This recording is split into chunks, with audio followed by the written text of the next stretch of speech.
Thank you so much, Lori. You're welcome. Did I get double points for that? I guess they're not going to make it out there. Call a friend. Okay, who else has a question? Call a friend. I'm gonna call a friend next. Hi, good morning. So thank you so much for all the insights. We've really learned a lot. But I've just from the last question, I think as an international student, we have limited. That's what I think. I think we have limited options because of your thinking. Oh, this school will offer me, sponsorship for my PR or permanent residency, right? Versus your values, knowing your values and going against whatever you believe in just because of the sponsorship. So my question is, how do you deal with that? How are we supposed to overcome? Do we just take the risk of swallowing our pride, or not making sure that our values are still the ones that we believe in, or versus just throwing it away? Not really throwing it away, but so that's my question. That is a good question. I would say to you that your values are they're not going to change. Really. Like what you believe in is what you believe in, especially as an educator. If you see the profession a certain way, that's more or less the way that you're going to feel about it regardless. I would say to you, don't push that away for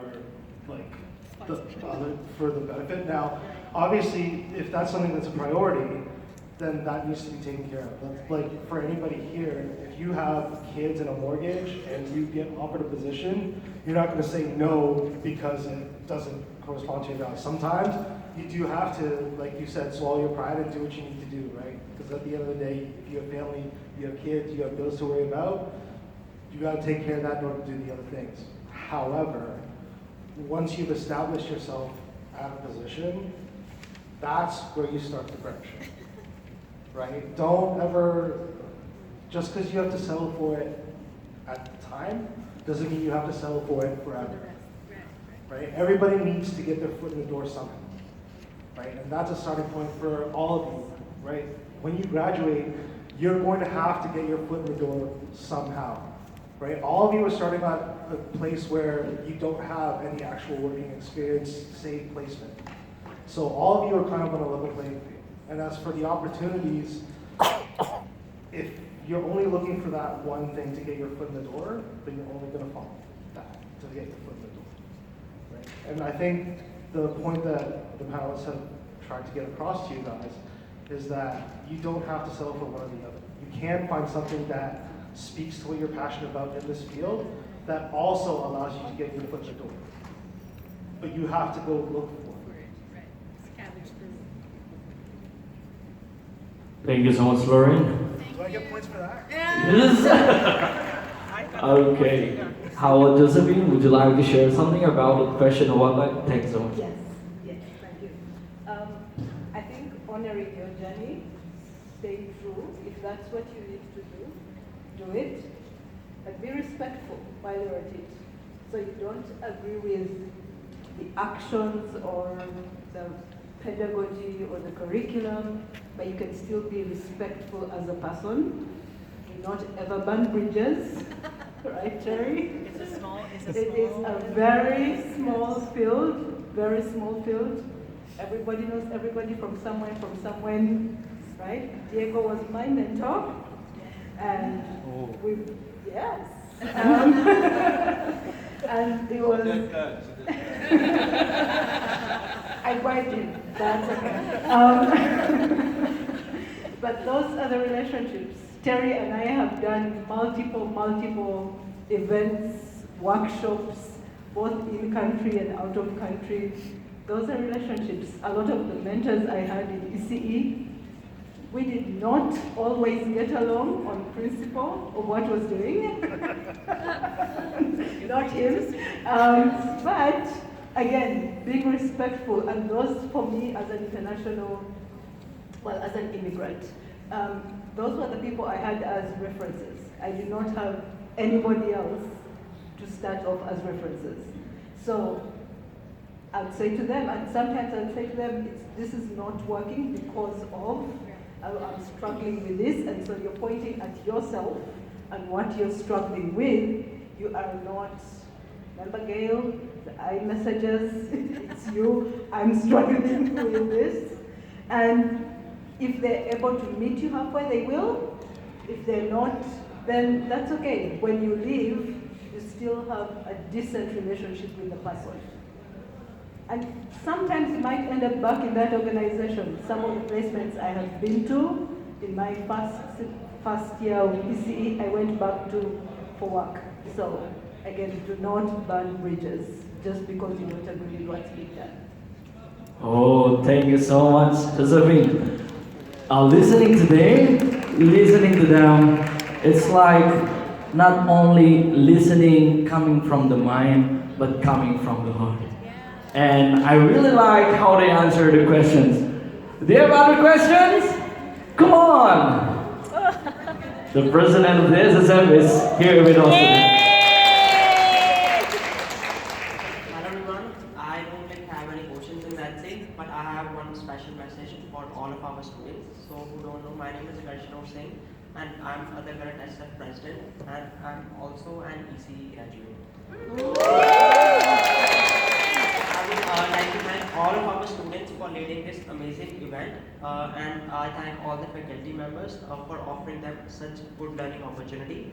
And I just wanted to inform you that to better support these events in the future, we'll be launching our student-led initiative grant, which will provide funding for these initiatives, which are led by the students and are guided by the faculty. So I hope that all of these events you keep up with them and they're happening more often, because I came here during the COVID times. It was all virtual, and Kathy, she used to be my professor in one of the course, I remember, but it was all virtual, and you guys are lucky to have this amazing in-person experience. Thanks a lot.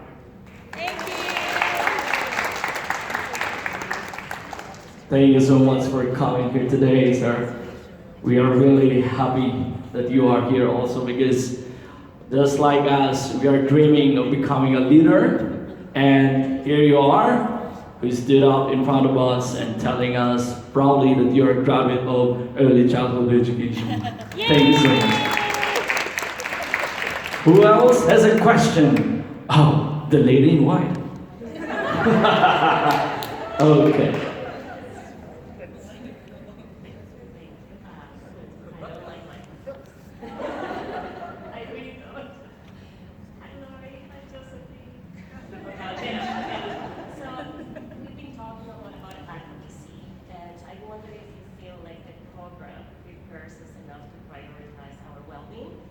As we are about to graduate, and if you feel that it's not, then how can we prioritize that? Can you ask the question? Can we phone a friend? Because I ask the question again. I just told you, I don't like microphones. Hi, Josephine. Nice meeting you, Diego. Nice meeting you, Lord. So we've been talking a lot about advocacy in the program, and I'm wondering if you feel like the program teaches us how to prioritize our well-being, and if you feel that it's not preparing us good enough, then how do you learn that skill?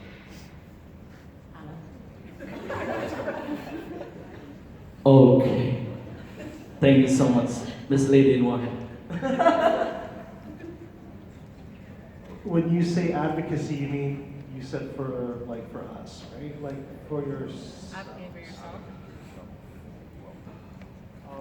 I didn't do the program at Seneca, so I don't know if that is something that they taught you guys how to do. What I can tell you is that I don't think there is a program that really teaches you how to advocate for yourself, because everybody's version of advocacy is different, right? Like, for some people, it's knowing when to take the time for themselves and when to say no. For other people, it's keeping themselves busy.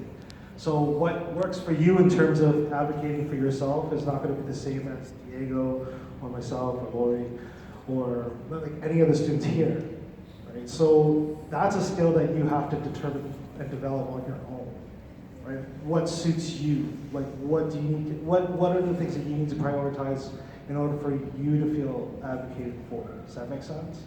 Yeah, Right? good. Okay, thank you so much. Jago has something to say also. Yeah, sorry. You talked about well-being, right? And that's, I think we're all struggling through that well-being. Just, what we went through with the pandemic and getting a different perspective of living differently and looking at others. And in a way, it elevated our profession a bit through the pandemic. But the well-being for yourself is to look at yourself and say when to stop, when to know, say, you know what, I need a break. Don't be a superhero. Like, I see DCs, I see educators, oh no, I don't need a break, or I don't need this, or I need that. And then they're burning out, right? And then they're making wrong decisions at difficult times, right? And then something happens, and then you get called, Children's Aid gets called in, or you get called into the supervisor's office, or something, you may say something wrong to a parent. You need to know, internalize yourself when you've had enough, or what to do. Like you said, read a book. Take a walk. Where I work in the office, I had to take a lot of walks. And one day I saw Heather there, and like, hey, I had to. What are you doing here? Many days, like taking those walks. So that's what I do for myself. So you need to find yourself what you need for yourself, for your own well-being, and for your own profession too. Because at the end of the day, if you're burnt out, you're not going to be good for anybody, especially for the children and the families that we care for. Thank you so much. Oh, Lori has something to say also. I think self-care looks different for everyone. And so, for me, for self-care, everybody, life is hard. Life is really hard. And then you put in school on top of it. And so for you, for me, I need to be busy. I need to be very, very, very busy. And then that way I don't have to think about all these things that are happening in my life. For others, they need to slow down and stop and take a minute for themselves. And so as Lauren said, it's individual. But, I'm listening, Alex, to your question, and I'm being reflective. Are we doing a good job?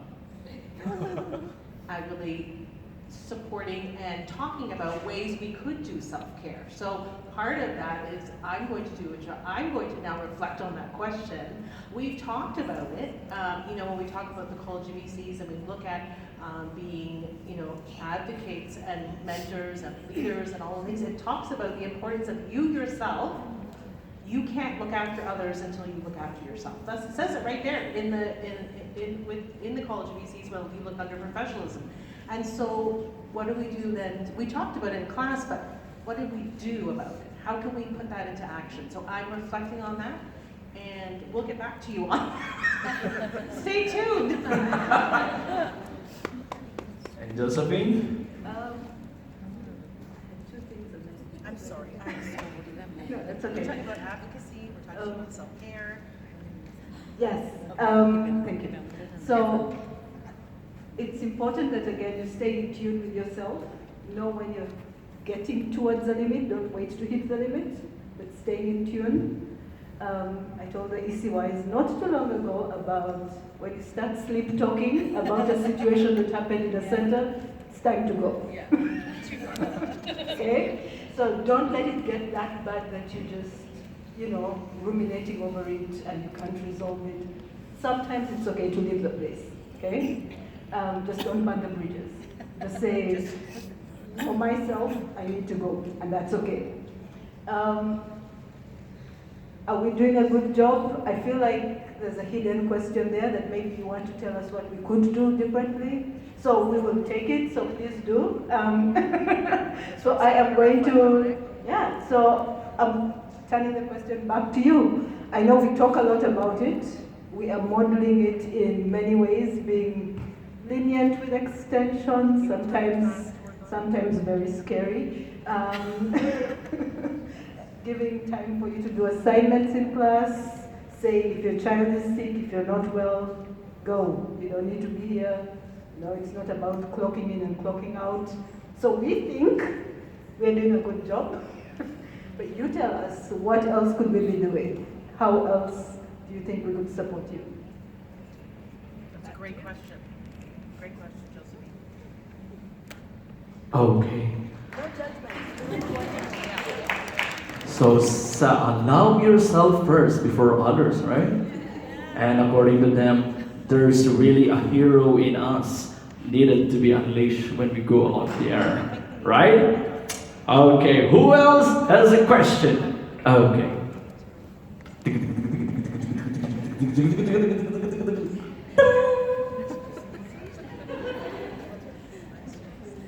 Hello. My question is, what is your advice, tangible advice to work with diverse families, and how do we honor them in the field? All right.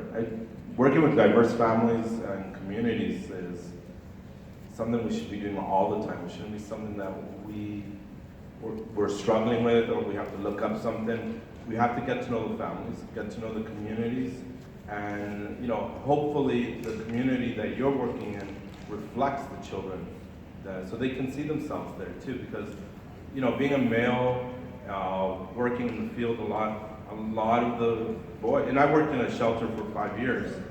A lot of the boys were like so happy to see me there, and having that, even talking the same language, knowing about their culture, you need to talk to the families. That's the best advice. Talk to the parents, talk to the grandparents, the caregivers, get to know who the families are, and then incorporate that into your programs, incorporate that every day. It doesn't have to be just because it's this month, or because it's this holiday, or because of this. Incorporate it every day when the families talk to you about certain activities, or the children are talking, we did this on the weekend, or mom or dad cooked this, find out about this, right? And I think that's the best key thing. Connect with the community and the families.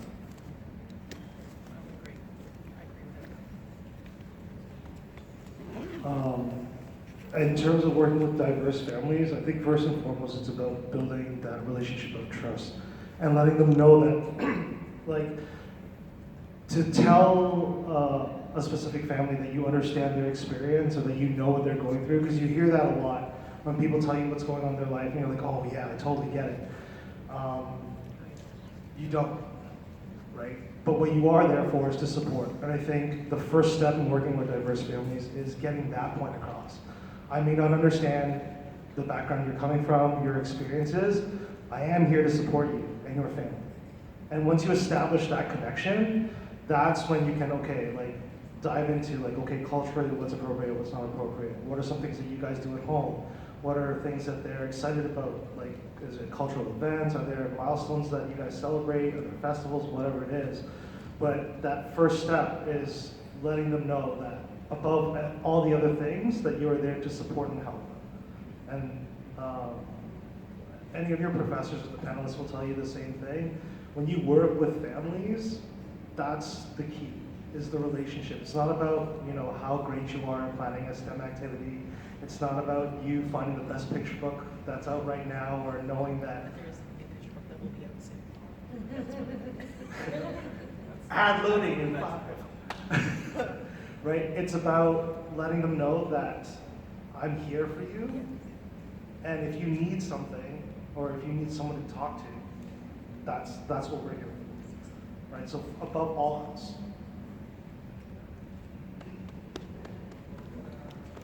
I agree with what you said. Okay.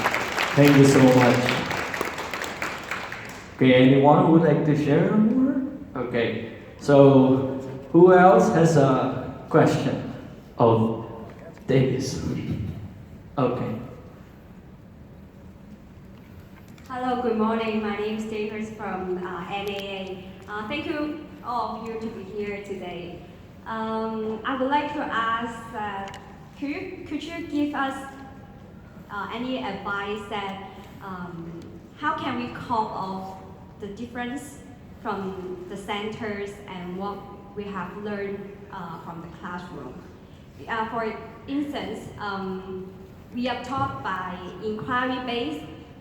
However, if the center focus on the theme-based or the result-oriented, how can we deal with the conflicts and manage our mind to keep go through in the current placement or in the future center?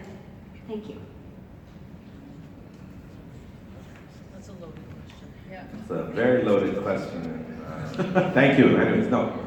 I think, like I said before, I think part of it is understanding the center that you were at, or understanding the center that you're looking for, looking at their values, and hopefully now with the government introducing and making sure that all centers follow this play-based learning and all that, and we know that's not happening out there, but what is your values again, right? I'm going to continue saying that. What are your values? And have those brave conversations, right? Do those little nuggets that you're going to put into. Maybe you're working at a center that doesn't believe in play-based learning inquiries. Like, how are you going to implement that? Talk to your colleagues, do a small activity, and then people are like, oh, wow. And I'll be honest, that's what happens with the teachers when they see the DECs doing those types of learning. They're like, oh, you can do that, or you can do this type of learning. And then eventually, they're like, oh, let me know more about this, right? And starting small, and that's what I tell my students as well when I'm talking to them about doing activities or doing the project approach. Well, how does it look like? And because some people are not doing it in their placements, and I always say, just start small. Have that brave conversation with your partner or even the supervisor and say, these are some of my skill sets, these are some of my ideas that I want to introduce into the classroom. I'm going to answer that by linking it to the previous question, which will probably be confusing, but I think for the most part, try not to focus on changing the other person. So you can do what you know, what you like, what you believe in. Doesn't mean they have to buy it immediately. That's part of honoring that person's diverse approach. Because for the teachers, many of us that have been trained as teachers out of the country, it's been stuff that we've known and believed for a very long time, right? The spellings, the drills, the timetable reciting is something that we have done for a very long time. And so we have to go through a process of unlearning to believe that sand and water play can do the same magic. So be patient with us as we go through that process. So oftentimes I think the challenge is you go in and you want to immediately make a change because you're passionate, you're excited about what you've learned, but that can create a lot more resistance. If you do it slowly, as Diego was saying, demonstrating what you're doing, so you know what, this little child does not want to do a worksheet, maybe I'm going to try and do it with the stones and rocks and play with them. Then the teacher will be like, can I give you 2 more next week? Because now they can see that it worked. So it's also a process of honoring, which going back to the diversity question, you might want to show them a different way, show them what you believe in, but again, you're not there to change their beliefs. That's not your goal. You want to make sure that they understand there is an alternative way of thinking, of being, but not necessarily to change them. So there is a world where we can coexist respectfully. Thank you so much. I would just add on to that, piggyback onto that, as Josephine said, everybody's on their own learning journey. And everybody's at a different spot in time where what they are learning and what they believe in and what they're passionate about.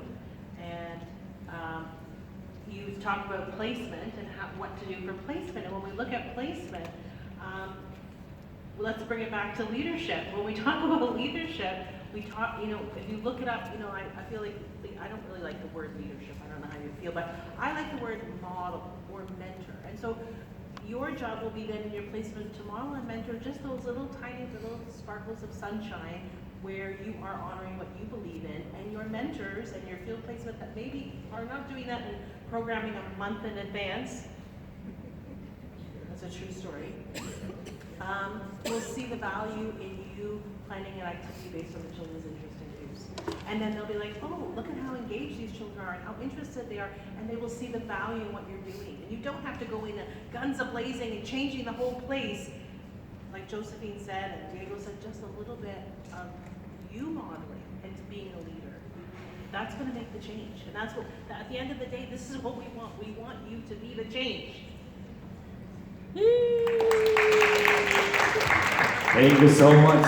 Just like the hands at the background, they come from different brains, but then look at it, they provide us a colorful and beautiful backdrop stage. So who else has a question? Okay, we have 2 more questions, okay? So this time, boys first. Thank you. So here's a question, just my personal question, but I think this question also, most of teachers or educators or any kind of worker who working with children and family has this challenge. The challenge is, as early childhood age children, they have 2 kind of environment. One, which is in their family. Another is in school or daycare or whatever those kind of place. So most of the time in the daily life, they spend their time in these 2 places, and this is where they grow up and learn from and build themselves. So, the challenging is there's a gaps because these 2 environments has their own philosophy, has their own pattern, has their own principle. Family has their family way to communicate, and in the classroom, in the small group of the society, of the children and the adults, educators or any other kind of roles, we have our own norms, culture in this small group. So how to bridge the gaps between these 2, because children's personality, when they build up their personality, they should see something consistently. The way we talk with our family, if it's different with the way we talk, we behave in the place where we live in the daycare, which they have question about that. So how to bridge this kind of gaps? And so far we already know we should bridge these gaps. No matter we're in educators or working in the early on center, or as a Lauren, you're working literacy specialist in this kind of relative space, the place. So, is there any kind of model or specific example in how to build the bridge? That is my question, because I have very few point and the view to see. That is where my challenge is. Thank you. No. There is no model. There's no single way to bridge that gap. At best, there are strategies that are consistent across maybe different families, but there's no model. I was gonna say back to you, I'm like, how would you bridge it? I think that's why I asked the Exactly. Right? So even for us, like bridging the gap between like home life and school life, it doesn't look the same for every family, right? It depends on the background of the family. Are they born here? Are they from another, like, are they immigrant families? What's their socioeconomic background? What part of the city are they from, right? There are a lot of variables that determine how you bridge that gap. For some families, part of it, they don't even want to speak to you, right? Like, they're not interested in building a relationship, or at least not initially. So for one family, it might take a day, and they'll be like, all right, cool, I know you're on board. For the other families, you might be working with them for 5, 6, 7 years until you break through. So I think it'll bring it back to, I think we're going back to the diversity question a lot today. It's about how much time you're willing to invest to build that trust, right? If you are only willing to give them a week and it takes them 2, then you've lost them. So it's a constant investment of your time to want to build that trust first. Before you give them any strategies for like, okay, let's do letters, or let's do this at home, let's change this thing. Don't worry about that, right? Before anything else, you need to let the families know that you are there to support them. So when you're thinking about bridging the gap between school life and family life or home life, get to know what that home life actually looks like, and get them to understand that I don't want to, I'm not trying to sell you anything. I'm not selling you on like getting their grades up, that they're going to be able to speak perfect English, or that they're going to be able to write their ABCs or numbers by the time this hits. The only thing you should focus on is letting them know that if you are struggling with something outside of school, right? If you are having struggles that you need to talk about with somebody, let me be that person first. And then once they trust you, you'll be able to say, okay, well, this is what I see, and this is what I think might work. And not only will they be like, oh, okay, they'll want to listen to you because you've established that relationship. So to answer your question, if you want to bridge that gap between home and school life, get them to trust you first. Can I piggyback on that? Always. Thank you. I appreciate you. I just want to piggyback on that. You make some really good points, and I'm just going to add on to it that the trust for sure, building that relationship.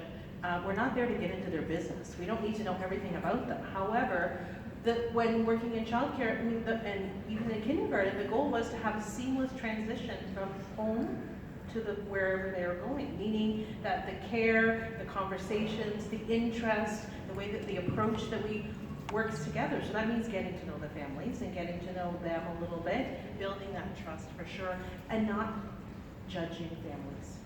Everybody's unique, and every family looks different. And sometimes educators are very judgmental, and we make assumptions when we don't know. So really being cognizant of what you're thinking and how you're speaking to someone, just because they don't open up. Some families will give you their whole life story the first day that you meet them, and they will tell you everything about their children and who's in the family and all of that, and they trust you right from the get-go, and others might take years and years and years, and we can't judge them because we don't know their lived experience and their journey, and that's okay. So not making judgments on those families as well. I think that's a good takeaway. I'll add very quickly to that. I think questioning what the gap is, why you think it's a gap, would be important, right? Because maybe having a conversation on what would you like for your child, and you as an educator thinking about what you want for the child in your classroom, you might find there's no gap. It's the same thing. You probably want the same things.